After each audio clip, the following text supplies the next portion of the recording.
Assalamualaikum warahmatullahi wabarakatuh, teman-teman. Kali ini aku mau berbagi tentang cara mengolah data skripsi atau tesis dengan software WAP-PLS versi 7 ya, teman-teman. Jadi sebelumnya di sini ada contoh data yang aku pakai dengan 3 hipotesis. Yaitu yang pertama, hipotesis yang pertama, CSR berpengaruh positif terhadap nilai PBV. Untuk yang kedua, UP berpengaruh positif terhadap nilai PBV. Dan yang ketiga, CSR berpengaruh positif terhadap nilai PBV dengan dimoderasi UP. Nah, jadi seperti ini kerangka analisis yang nanti akan kita buat. Jadi langsung saja kita buka software WAP-PLS-nya. Nah, tampilannya seperti ini, teman-teman. Teman-teman bisa klik Proceed to use software.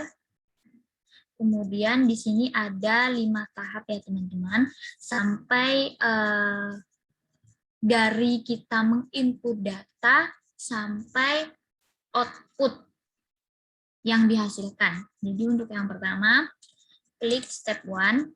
Kita kalau untuk open, ini kita akan membuka file WAP-PLS yang sudah kita punya. Tetapi kalau kali ini kita akan klik create, akan membuat.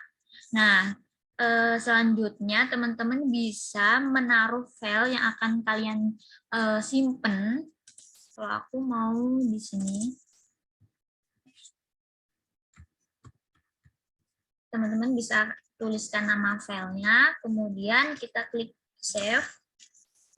Oke. Kemudian langkah yang kedua, kita read from file. Nah, di sini file data yang ini teman-teman di save dalam bentuk Excel aja ya. Jadi untuk di sini teman-teman nyimpen itu tadi di mana, bisa diambil. Nah, jangan lupa karena di Excel di sini tuh nggak ada, bisa dialihkan ke all file. Nah, ini muncul.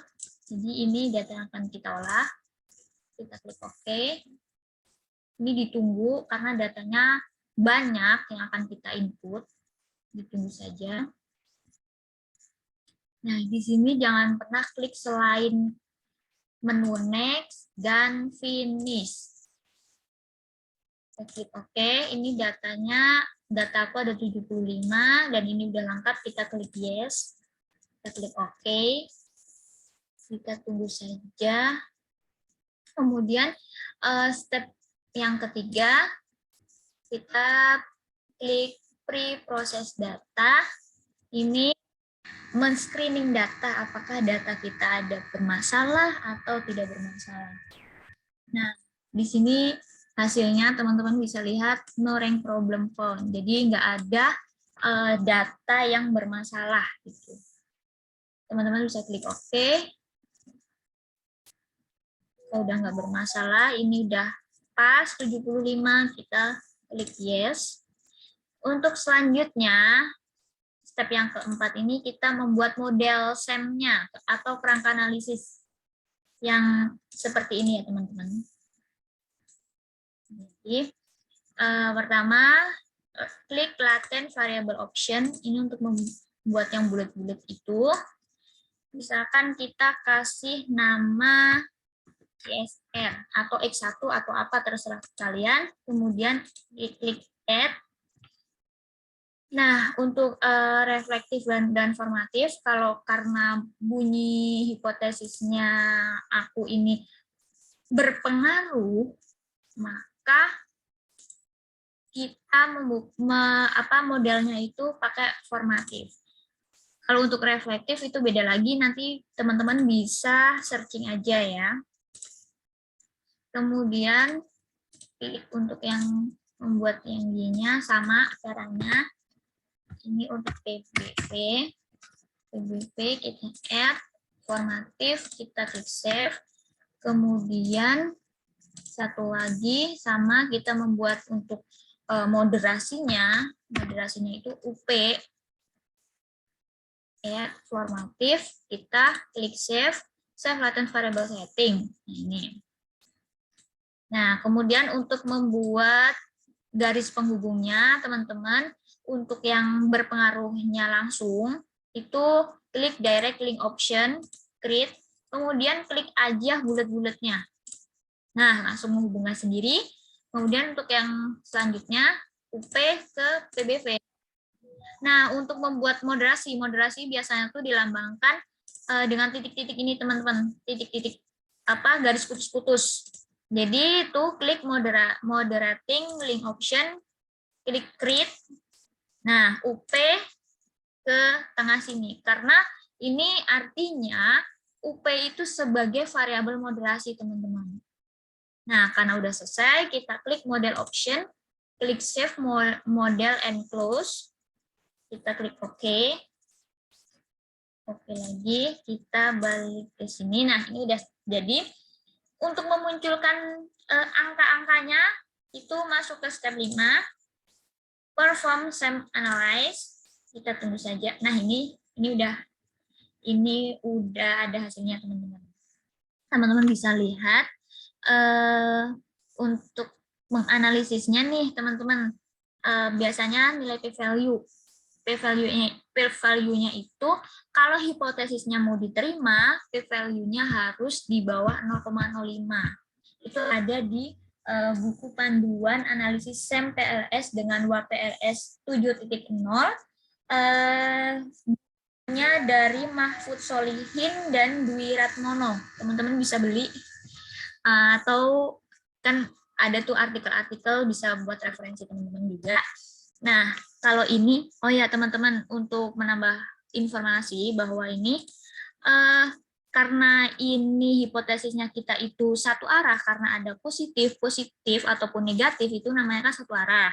Kalau yang dua arah itu cuman CSR berpengaruh terhadap nilai PVV, jadi tidak ada arah positif atau negatif. Sehingga ini ada referensi bahwa pengujian hipotesis dengan satu arah, negatif atau positif, dengan tingkat signifikan 5%, maka hasil dari nilai signifikan atau p-value-nya itu harus dibagi 2 terlebih dahulu, teman-teman. Ini menurut Dahlan 2014. Sehingga nih, teman-teman, jangan panik dulu, karena p-value-nya ini kan 0,09, artinya di atas 0,05. Teman-teman nanti berpikirnya, wah ini hipotesis saya ditolak. Padahal tadi kan ada temuan dari Dahlan ya, dari kutipan dari Dahlan bahwa 0,09 itu harus dibagi 2, jadi 0,045. 0,045 artinya di bawah 0,05, sehingga hipotesis teman-teman itu diterima. Kemudian untuk yang UP ke PBV, sama, ini 0,01, artinya di bawah 0,05, sehingga hipotesis teman-teman diterima. Nah, untuk moderasinya 0,03. Oh ya, ini juga dibagi 2 ya. Pokoknya nilai p-value-nya itu semua dibagi 2 ya, teman-teman. 0,03 dibagi 2, 0,015. Sehingga moderasinya itu diterima. Artinya UP ini mampu memoderasi pengaruh CSR terhadap PBV, teman-teman. Mudah banget, teman-teman. Ini untuk menganalisis hipotesis diterima atau hipotesisnya ditolak, atau bisa dilihat dari ini general result. Ini bukan dari ini koefisien dan p-value sama, angkanya sama, teman-teman, yang ada di gambar tadi, cuman kalau ini kan dalam bentuk jelasnya nih. Nah, ini artinya kalau koefisien itu kayak nilai T, teman-teman. Kalau misalkan di sini min, artinya berpengaruhnya negatif. Kalau p-value-nya itu di bawah 0,05. Karena nilai p-value kita udah di bawah 0,05, jadi untuk CSR, terhadap PBV itu berpengaruhnya negatif, teman-teman, karena PET koefisien CSR ke PBV itu negatif. Sama halnya dengan UP ke PBV itu berpengaruhnya negatif. Begitu, teman-teman. Kemudian, teman-teman, ini yang paling penting untuk dianalisis yaitu di general result-nya. Jadi, di sini teman-teman bisa menganalisis di model fit. Di model fit, ini semua harus teman-teman analisis bahwa yang paling penting itu nilai APC, nilai ARS, dan nilai AARS itu harus di atas, nilai p-value-nya harus di bawah 0,05. Itu harus memenuhi kriteria. Kalau di atas 0,05, maka tidak memenuhi kriteria. Teman-teman harus menguji ulang. Nah, kebetulan ini untuk APC nilai p-value-nya itu udah di bawah 0,05, artinya memenuhi kriteria. Kemudian untuk ARS juga udah di bawah 0,05, ini memenuhi kriteria, AARS juga sudah memenuhi kriteria.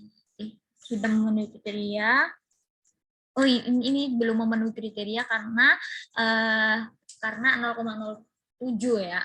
Kemudian untuk nilai V-nya juga sudah memenuhi kriteria karena diterima jika kurang dari 5. Nah, ini kan 1,366 itu artinya kurang dari 5.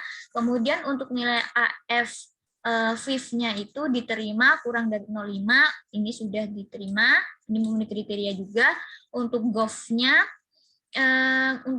jika small itu lebih dari 0,1, medium lebih dari 0,25, dan untuk large itu lebih dari 0,36, dan kita nilainya itu 3,395, artinya kita modelnya itu kuat atau large.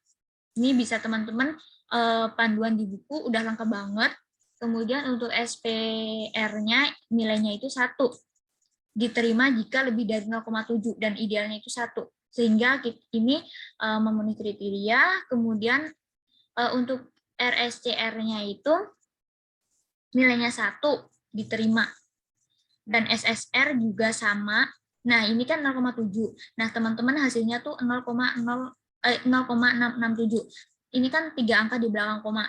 Teman-teman bisa dibulatkan aja. Jadi 1 angka di belakang koma. Kan 0,667 kalau dibuatkan jadi 0,7, sehingga ini memenuhi kriteria juga. Sama halnya dengan yang ini. Nah, ini semua harus memenuhi kriteria semua ya teman-teman. Kalau teman-teman masih bingung, pokoknya beli buku aja dah, di buku tuh lengkap banget. Ini untuk model fit. Nah, untuk analisis selanjutnya yang lebih detail ada inner model, outer model, dan lain-lain, itu teman-teman bisa melihat di referensi artikel-artikel yang teman-teman rujuk ataupun di buku gitu. Nah, kalau ini jangan lupa selalu di save ya. Pokoknya save model ini untuk kerangkanya disimpan disimpan bentuknya gambar, atau kita mau simpan semuanya model untuk mempermudah. Nah, itu saja teman-teman. Jangan lupa untuk selalu klik save. Takut nanti hilang, jadi teman-teman save. Begitu langkah-langkah dari input hingga menghasilkan output data yang harus kita analisis. Cukup mudah teman-teman dan semoga bermanfaat. Assalamualaikum warahmatullahi wabarakatuh.